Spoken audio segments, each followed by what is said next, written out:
रामपुर नाम के एक छोटे से गांव में वीरू अपनी पत्नी बसंती के साथ रहता था। इन दिनों गांव में बरसात का मौसम शुरू हो चुका था। बिजली लिशकने लगी थी और फिर तेज बारिश के पहले फुहारे धरती पर गिरने लगे। एजी 2 दिन से बारिश लगातार पड़ रही है। न धूप निकली, न ही कोई सूखी चीज बची है घर में। अगर ऐसे ही बारिश पड़ती रही तो हमारे पास खाने को भी कुछ नहीं बचेगा। तू ठीक कह रही है बसंती, तू तो वैसे भी समझदार है, लेकिन अब हम करें भी तो करें क्या? खेत पूरी तरह पानी में डूब गए हैं। अनाज की बोरी भी गीली हो गई। हमारे पास थोड़ी बहुत दाल चावल थे, वो भी खत्म हो गए हैं। लकड़ियां तक भीग गईं। चूल्हा कैसे जलेगा अब, बताइए।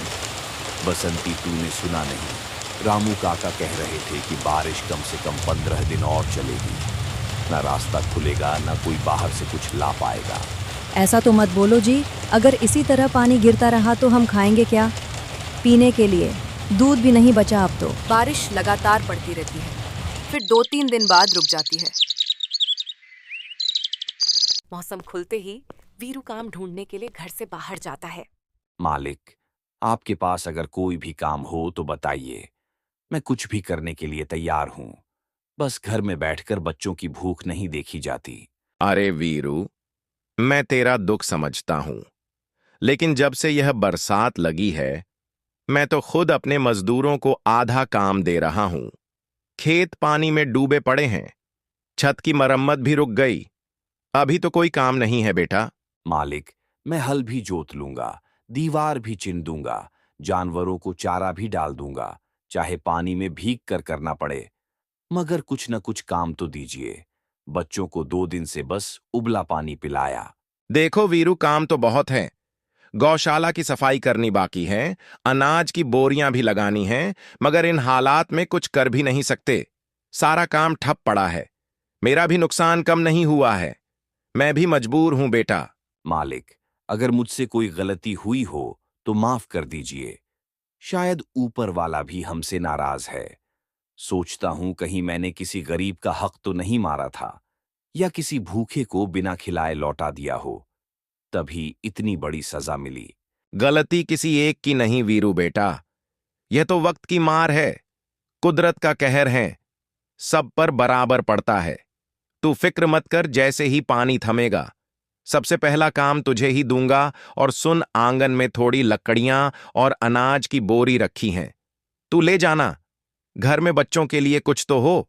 मोहन और 2-3 जगह काम मांगने जाता है, लेकिन बारिश की वजह से उसे कहीं भी काम नहीं मिलता।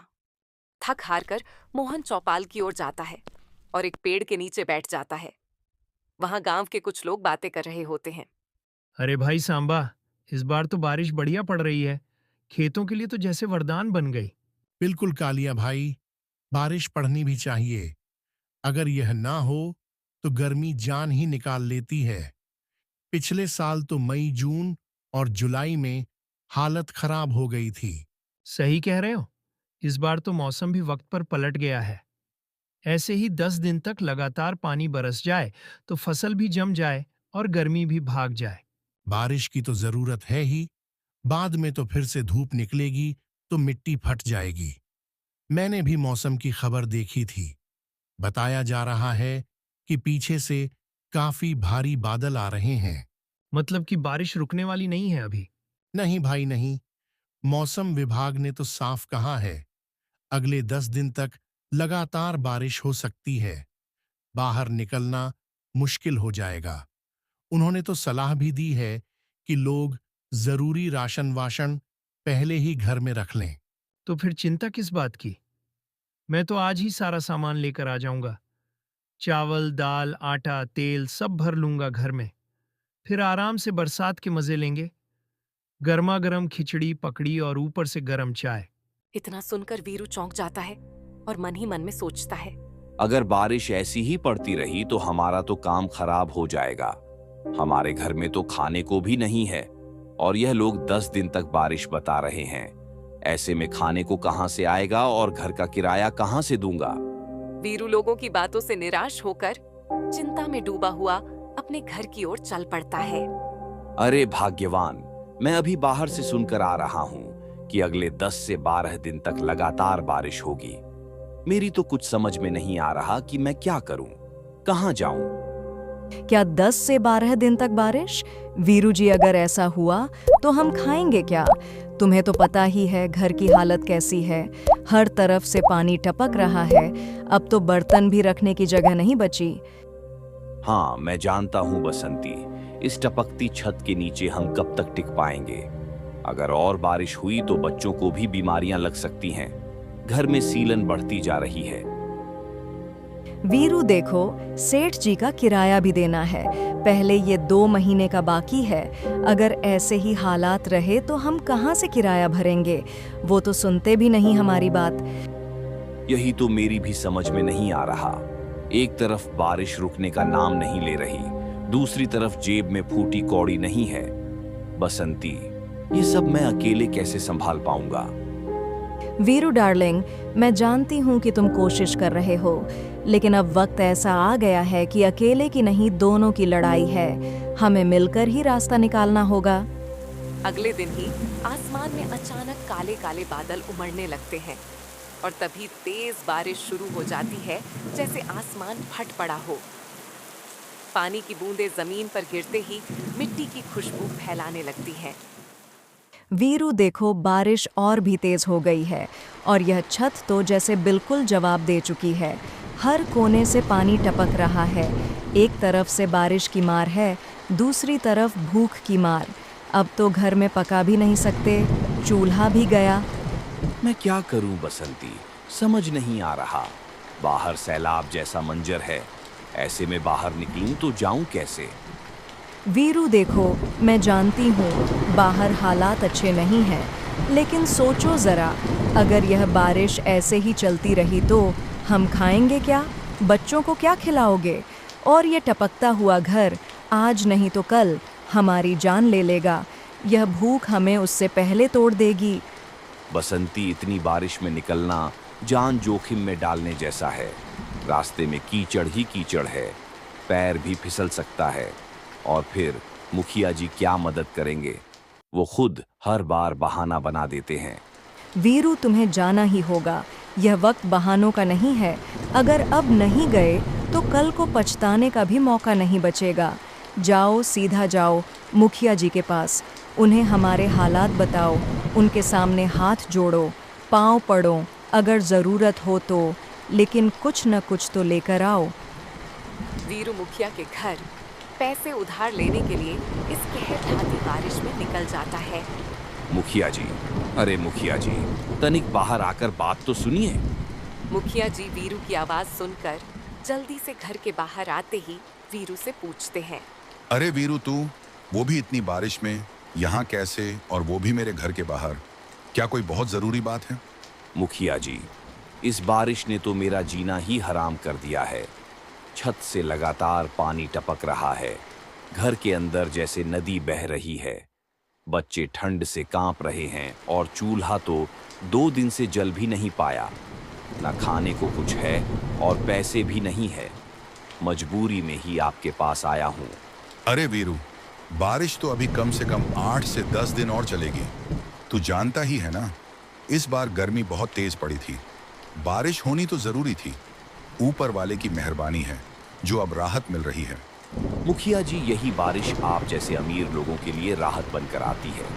आपके पक्के मकान, गर्म चाय और आराम की जिंदगी के लिए ये मौसम सुहावना है, लेकिन हमारे लिए ये कहर बनकर टूटती है। मेरे जैसे रोज कमाने खाने वालों के लिए बारिश का हर दिन एक सजा है। मैं आपसे भीख नहीं मांग रहा, सिर्फ कुछ पैसे उधार मांग रहा हूँ, ताकि 2 वक्त का खाना जुटा सकूं, बच्चों को भूखा ना सुलाना पड़े। जब हालात सुधरेंगे तो मैं पूरा चुका दूंगा। अरे वीरू, पैसों की बात अभी बिल्कुल मत कर। मैं खुद कई लोगों को पैसे दे चुका हूँ और अब मेरे पास देने को कुछ नहीं बचा। तू जानता है पंचायत में खर्चे कितने बढ़ गए हैं। मैं तुझे बिल्कुल भी पैसे नहीं दे पाऊंगा। तू कहीं और से इंतजाम कर ले, किसी और के पास जा। और हाँ, बारिश तो सबके लिए आई है। फर्क इतना है कि कोई भीगते हुए सहायता है और कोई छत के नीचे बैठकर देखता है। वीरू लौटकर अपने घर को आ ही रहा होता है। इतने में उसके घर सेठ जी घर का किराया लेने आते हैं। सुनो बसंती, मुझे आज ही अपने घर का किराया चाहिए। वैसे भी 1 महीने का किराया पेंडिंग हो चुका है। अब और देरी बर्दाश्त नहीं करूंगा। सेठ जी, वीरू किराया लेने गया है। उसके आते ही हम आपको पूरा पैसा दे देंगे। बस थोड़ा समय दे दीजिए। देखो बसंती, मुझे बहानों की जरूरत नहीं है। जो भी है साफ साफ बोलो। किराया अभी दो, वरना इस घर से निकल जाओ। सेठ जी, हम कहाँ जाएंगे बाहर? इतनी तेज बारिश हो रही है। घर के आगे पानी भर गया है। छत से पानी टपक रहा है। हमारे पास इस वक्त कुछ भी नहीं है। खाना तक नहीं है। हम पर ऐसा अन्याय मत कीजिए। देखो बसंती, बारिश के वक्त हमें भी खाना चाहिए। तुम लोगों की दिक्कत मैं हर बार नहीं सुन सकता। ये बारिश 1 दिन की नहीं, 10 से 12 दिन तक चलने वाली है। इस बार ऐसा नहीं चलेगा। सेठ जी, बस 1 दिन और रुक जाइए। मोहन आते ही आपसे बात करेगा। हम आपको आपका किराया ज़रूर देंगे। अभी तो हालात बहुत ख़राब है। सेठ बसंती और उसके बच्चे को घर से बाहर निकाल देता है और वहां से चला जाता है। जब वीरू घर लौटा और बारिश में बसंती को खड़ा हुआ देखकर चौंक जाता है। बसंती, तुम इतनी तेज बारिश में यहाँ घर के बाहर क्यों खड़ी हो? क्या हुआ? वीरू सेठ जी आए थे किराया लेने। मैंने उन्हें समझाने की बहुत कोशिश की कि तुम पैसे लेने गए हो, मगर उन्होंने कुछ नहीं सुना। बोले कि बहाने बहुत सुन लिए, अब 1 दिन भी नहीं रुक सकता, और हमें घर से बाहर निकाल दिया। उन्होंने इतनी बारिश में तुम्हें बाहर निकाल दिया? उनमें जरा सी भी इंसानियत नहीं है। लेकिन वीरू, इतनी बारिश हम जाएंगे कहाँ?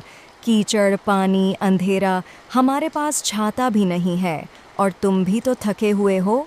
बसंती, जब तक हम दोनों साथ हैं, कोई भी रास्ता मुश्किल नहीं है। ये सब हालात जो हैं, हमेशा नहीं रहेंगे। वीरू, बसंती और उनके बच्चे सभी बारिश में चल पड़ते हैं। थोड़ी दूर चलने के बाद उन्हें एक कंटेनर दिखता है। उसके पास उसका मालिक भी खड़ा होता है। सेठ जी, अगर आप बुरा ना माने तो एक बात कहूँ। हाँ हाँ वीरू, कहो क्या बात है। सेठ जी, ये जो कंटेनर आपने यहाँ फेंक रखा है, क्या यह पूरी तरह से खराब है? हाँ वीरू, यह कंटेनर अब किसी काम का नहीं रहा। जंग लग चुका है, अंदर का सामान भी निकाल लिया गया है। मैं तो इसे यहाँ से हटवा ही रहा था। सेठ जी, मेरे पास अब रहने के लिए कोई जगह नहीं बची। बारिश के कारण झोपड़ी भी बह गई है, और किराया न देने की वजह से मालिक ने घर से निकाल दिया। अगर आप इजाज़त दें तो क्या मैं इस कंटेनर को ही अपना छोटा सा घर बना लूं? मैं इसे साफ कर लूंगा, ऊपर कुछ त्रिपाल डाल लूंगा। कम से कम सिर पर छत तो होगी। तुम्हारी आंखों में मजबूरी साफ दिख रही है वीरू। यह जमाना गरीब को जीने नहीं देता। तुमने मुझसे कुछ नहीं मांगा, सिर्फ एक बेकार चीज मांगी है, लेकिन तुम्हारे इरादे नेक हैं। ठीक है वीरू, यह कंटेनर अब तुम्हारा है। जैसे चाहो इस्तेमाल करो, और यह लो, कुछ पैसे रख लो। बहुत ज्यादा तो नहीं है, लेकिन शुरुआत के लिए काफी होंगे। इससे कुछ राशन ले लेना, कपड़े ले लेना, और खुद को संभालो। सेठ जी, आपने मेरी जिंदगी बचा ली। भगवान आपको इसका बहुत अच्छा फल देगा, जो आपने मुसीबत में गरीब की मदद की। मैं कभी आपका यह एहसान नहीं भूलूंगा। वीरू उस एक कंटेनर को काफी अच्छी तरीके से घर जैसा बना देता है। वो बारिश से बचने के लिए कंटेनर के अंदर चले जाते हैं। बसंती, सेठ जी ने जो पैसे दिए थे, वह अब बस थोड़े से ही बचे हैं। मैंने सोचा था कि इनमें से थोड़ा राशन लाऊंगा, लेकिन अब समझ नहीं आ रहा कि इतने कम पैसों में घर चलाऊं या कोई काम ही शुरू करूं। तुम ही बताओ, अब क्या किया जाए? देखो वीरू, जब वक्त बुरा आता है ना, तो अपने भी पराये बन जाते हैं। इस बरसात में किसी ने हमारी मदद नहीं की, ना मुखिया जी, ना मोहल्ले वाले, ना किसी और गांव वाले ने। ऐसे में हमें ही अपने लिए रास्ता निकालना होगा। इन पैसों को यूं ही खर्च कर देने से बेहतर है कि इनसे कुछ काम शुरू किया जाए। ऐसा काम जो ज्यादा बड़ा ना हो, लेकिन कमाई दे और बरसात के मौसम में चले भी। वीरू, इस बारिश में लोग घर से निकलते तो हैं, लेकिन उन्हें गरम खाने की तलाश होती है। बारिश और गरम चाय के साथ अगर कुछ तला भुना मिल जाए तो लोग मना नहीं कर पाते। मुझे लगता है तुम समोसे का ठेला खोलो। गरम गरम समोसे बारिश में खूब बिकते हैं। बसंती, ये तो सच में बहुत अच्छा आइडिया है। समोसे तो हर मौसम में चलते हैं, लेकिन बारिश में तो खासकर भरपूर बिक्री होगी और ठेले के लिए ज्यादा बड़ी पूंजी भी नहीं चाहिए। वीरू अगले ही दिन से समोसे का ठेला लगा लेता है और कुछ ही दिनों में उसके समोसे काफी अच्छे बिकने लगते हैं। अरे वाह वीरू, तेरे समोसे तो कमाल के निकले यार। ऐसा स्वाद तो मैंने पूरे गांव में कभी नहीं चखा। एकदम कुरकुरे, अंदर से मसालेदार और बाहर से सुनहरे। क्या बात है। अरे सांभा भाई, धन्यवाद। बारिश में गरम गरम समोसे ना हो तो मजा ही क्या। यही सोचकर ठेला लगा लिया। सोच रहा था कम से कम 2 वक्त की रोटी तो निकल आए। वीरू भाई, बहुत सही काम किया तुमने। बारिश हो और गरम समोसे ना हो तो मौसम अधूरा लगता है। और तुम्हें तो इतने स्वादिष्ट समोसे बनाए हैं कि एक खाओ तो दूसरा अपने आप बुला ले। अरे बस, आप लोगों का प्यार ही तो मेरी असली कमाई है। जब कुछ नहीं था तो बसंती ने कहा था कि मेहनत से काम कर किस्मत खुद ब खुद बदल जाएगी। और देखो, आज आपके चेहरों की मुस्कान मुझे और हिम्मत देती है। वीरू, तू तो अब समोसे वाला सेठ बनने वाला है। अगली बारिश में तेरी दुकान के आगे लाइन लगेगी, देख लेना। बसंती, तुम्हें याद है जब हमने पहली बार इस पुराने कंटेनर में पांव रखा था? उस वक्त सिर्फ ये छत ही थी हमारे सिर पर, लेकिन आज देखो, ऊपर वाले की दया से, मेहनत से और तुम्हारे साथ से हमारे समोसे इतने अच्छे बिकने लगे हैं कि अब हम एक नया घर खरीद सकते हैं। हाँ वीरू, मैं वो दिन कैसे भूल सकती हूँ जब बारिश में हमें बाहर खड़ा होना पड़ा था, जब पेट में भूख थी और जेब में सिर्फ कुछ सिक्के। लेकिन उस अंधेरे में भी तुम्हारे हौसले की रोशनी थी। बसंती, अब समय आ गया है कि हम इस कंटेनर को अलविदा कहें। इसने हमें सिर छुपाने की ही जगह नहीं दी। हमारी नई जिंदगी की शुरुआत यहीं से हुई। लेकिन अब हमें अपने पैरों पर खड़ा होकर एक पक्की छत के नीचे जाना होगा। अपना घर, अपना सपना।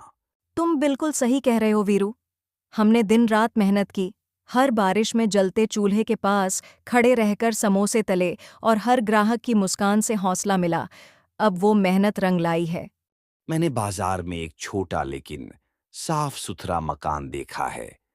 थोड़ी दूर है, लेकिन माहौल अच्छा है। सोच रहा हूं कल जाकर मालिक से बात कर लूं। कुछ पैसों की व्यवस्था और कर लेंगे, लेकिन अब पीछे मुड़कर नहीं देखना है। वीरू और बसंती के चेहरे पर सुकून साफ झलक रहा था। बरसों की मेहनत रंग लाई थी। उन्होंने एक छोटा सा मगर सुंदर सा घर लिया था।